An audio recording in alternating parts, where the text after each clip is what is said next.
So you killed it at your interview, you were able to sell your value, and now you have the job offer. Well, in today's video, we are going to be talking about 10 tips that you can negotiate outside of the salary. So either you got the salary of your dreams that you wanted, or you didn't get the salary that you wanted. But either way, y'all, even if you got the salary that you wanted or you didn't, there are other things that we should be negotiating for. So let's jump right into that if that sounds interesting.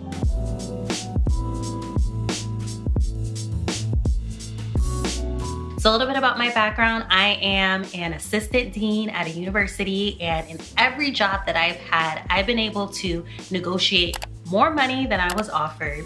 And more recently, I've been able to negotiate things that have nothing to do with the salary, but do help you save some coins in the long run when you think about it. So that's things like travel, technology, all of those things can save money in your pockets and essentially have you having more money if you negotiate them. So this is in no particular order, but the first one I'm gonna discuss is negotiating your paid time off. So either you're gonna ask for more paid time off or negotiate a flexible schedule where even if you're not remote half the time or in a hybrid model, you can still say, well, am I able to work 8 to 4 instead of 9 to 5 on Wednesdays and Thursdays, and then 9 to 5 or 10 to 6? You can always negotiate the time that you're in the office if you can't necessarily get a hybrid model. Negotiating for a flexible schedule or a hybrid schedule where you're working from home part of the time or completely, this saves money on a commute. This also improves the quality of life because between meetings, you can be throwing the laundry in or doing some cooking, eating more at home, and you can virtually live anywhere. So that can save on money because instead of, let's say you have a job that's based in New York City, instead of living in New York City, you can live somewhere that's a little bit cheaper. So asking for this definitely will save you money in some sort of way. So that is something you want to look out for. And I feel like when you are talking about paid time off, vacation time, maybe seeing if you can get extra time or a flexible schedule, hearing how they respond to that will really teach you about the culture of the place that you're going to be working with. And if they prioritize your time and self-care, mental health, that's really important to read between the lines while you're negotiating for that and seeing how they respond to that. And a lot of times I may help you decide if that's a place that you even want to be a part of, because that is something that we definitely have to start prioritizing. Like our sis, our auntie, not our sis, she's our auntie, Maxine Walter said, we have to reclaim our time. Now let's talk about equity. And I'm actually gonna drop an article below that goes a little bit more into this, but this is something we forget. Now in my field of higher ed, you don't see it a lot in terms of getting stock in the university because we're not an open trade company, but I have friends that work for tech companies, startups, and there are opportunities to get stock in that company. So you definitely wanna see if you can negotiate that. So if they can't give you a lot of upfront money, see if you can get some ownership in the company. The other thing when we're thinking about equity and having stake in the company that you can see if you can negotiate is to see if you can waive or maybe push up the vesting schedule. So if you are in a job where you have a retirement plan or a 401(b) or 401k, you can see if you can, and especially if they match. I'm not sure how many jobs will allow you to negotiate the match, but this is something important too. So for example, if you're putting in 5% into this fund, a lot of jobs may match you 5%, 10%, I've seen as high as 13%. So a lot of times you have to wait a year or 2 years before it starts to be vested or they start to match you, but you can see if you can negotiate them starting that a lot sooner. Doesn't hurt to try. Number 3 is to think about benefits, y'all. You have to think about negotiating for better health insurance. This is so important, and health insurance can take a lot of money out of your pocket if you're working for somewhere that doesn't have a really good plan or that has a really expensive plan. So see if you can negotiate for better health insurance. The 4th one, while we're talking about better health insurance, and something that I personally did, is see if you can waive your probation period so that your health insurance can start sooner. And if they are unable to do that, the other tip that worked for me is to get a sign-on bonus that can kind of replace the gap in the health insurance that you may be having while you're waiting for your health insurance to kick in. So they're somewhat paying for your health insurance before they're really able to. So I hope that makes sense, but I'm just gonna repeat it again. You're gonna either want to negotiate to waive your probation period so your benefits can start sooner, or see if you can get a sign-on bonus that will pay for that gap in the time that you're not having the health insurance, so that you can use that money towards COBRA, or just use that money however you want to use it. The other thing, and we talked about this a little bit in tip 1, but tip 5 is to really lean on into the mental health aspect. What can you negotiate that's going to help you with your mental health? I saw someone post that their job gives them specific mental health days and pays for their subscription to Headspace. That's amazing. I never even thought of negotiating that, but that's something that you can negotiate as you're talking about more time off, or flexible schedule, or a flexible schedule. That's something else that you can consider negotiating. Are they able to pay for a gym membership? So for me and my job, we have a gym on campus, so you can see, will our staff and faculty able to use that? And then boom, you can cancel your personal gym membership and save money there. All for mental health, y'all. It's so important. Gotta put our mental health first. Number 6 is to negotiate for professional development. And this is something you always want to discuss. Even if it's not really in the realm of negotiating, this may be a question that you're asking in your final round of interviews, but do they prioritize professional development? And that may be a question you want to ask so you know ahead of time before you even have an offer.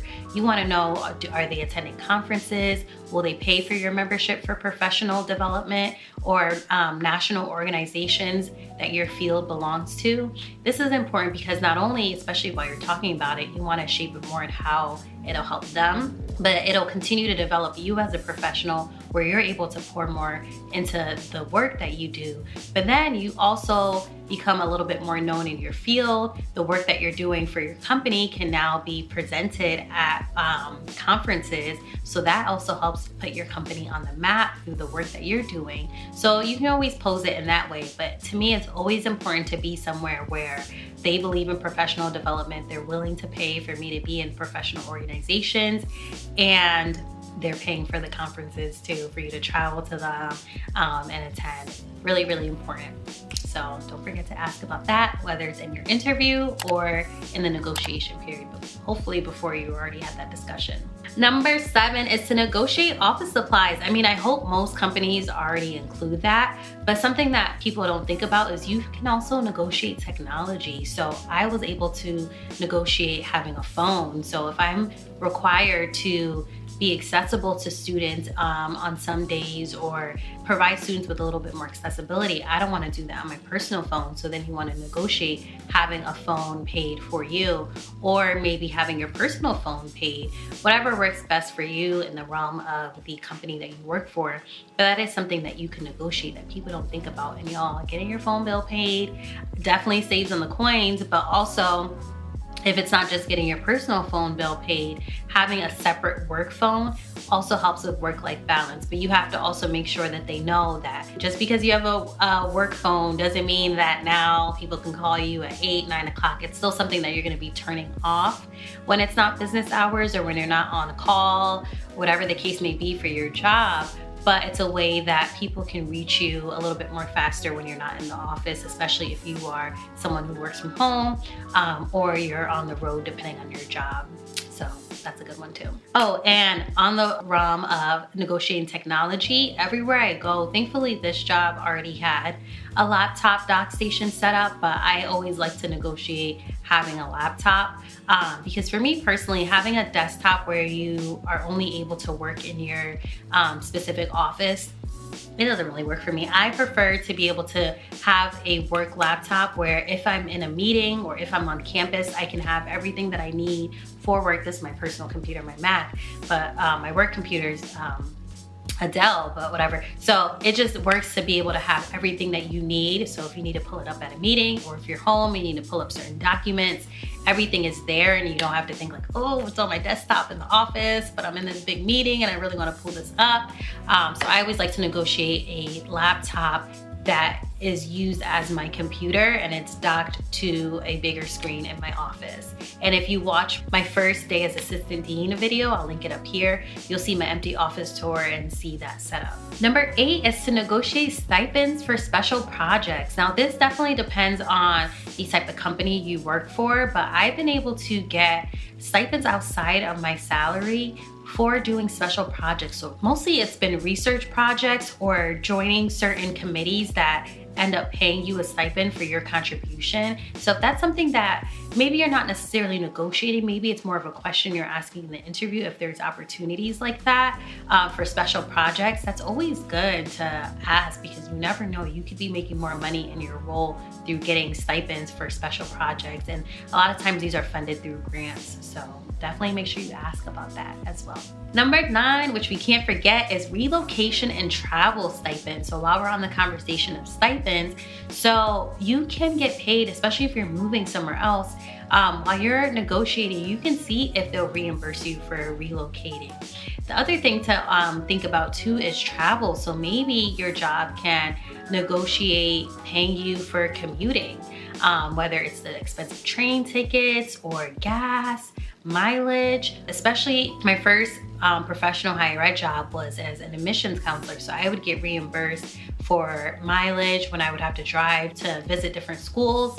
So that's something you want to think about as well. And the other idea, which I didn't think about until after I negotiated, Charles, my husband, was telling me like, oh, maybe see if you can negotiate meals, like having free meals in the cafeteria or some sort of like stipend or special card that you can use in the cafeteria. Then that allows you to have meals with students and just be more immersed in the community without having to pay for the meals. So that's something that I didn't think about. And people do have jobs where their jobs pay for their regular meals. And I'm not talking about meals while you're traveling or at conferences. We know those are usually paid, but I'm talking about like day to day, like 9 to 5, they gonna feed you. The 10th tip is sort of a special bonus tip. So when you do your initial negotiations, not everything is going to be accepted, and that's okay, but do not be afraid to advocate for yourself. Do not be afraid to ask for these things. When I negotiated for my current job, I had a long laundry list of the things that I wanted, and you have to find the confidence to be able to do that. 1, because you know your worth. 2, because you know you're gonna do a good job in the role, and you were able to sell your asset to the job. So now you have a little bit more confidence and to ask for the things that you want. Now, everything you want may not be approved.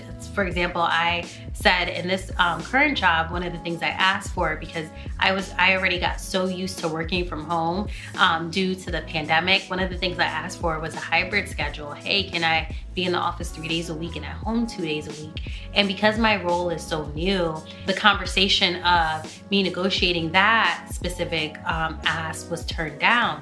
But something that did come up was, hey, let's review this and re-review this in 3, 6, or maybe even a year and see if maybe this is something that we can give you. So after you find out what was accepted when you negotiated, you can always counter offer with, okay, well, I know it wasn't accepted that I can start having professional development, but is this something that we can visit in 6 months when we do my 6-month review or my 1-year review? So just because you're being told no the first time doesn't mean that it can't be re-reviewed once you show and actually, you know, prove to them once you're in the role that you can still do a good job and that you are worth the extra funds to either pay for your lunch or have you work remote or whatever the things were that got turned down the first time. So I hope this was helpful. I definitely want to do more career tips this year. So let me know what you want to know. Again, I work in higher education. I have my bachelor's and master's in social work, my doctorate in higher education administration. I'm an assistant dean. So I'm always around career stuff because I work around college students. So comment below what things you want to hear from me, what tips you want, and I would be happy to make those videos. But you definitely have to let me know if you like these types of videos. So make sure if you do, you hit the thumbs up button so I know you're liking it. It definitely helps it reach some more people. Subscribe if you're not already subscribed. I'd love for you to join the community, and I will see you in the next video. Peace.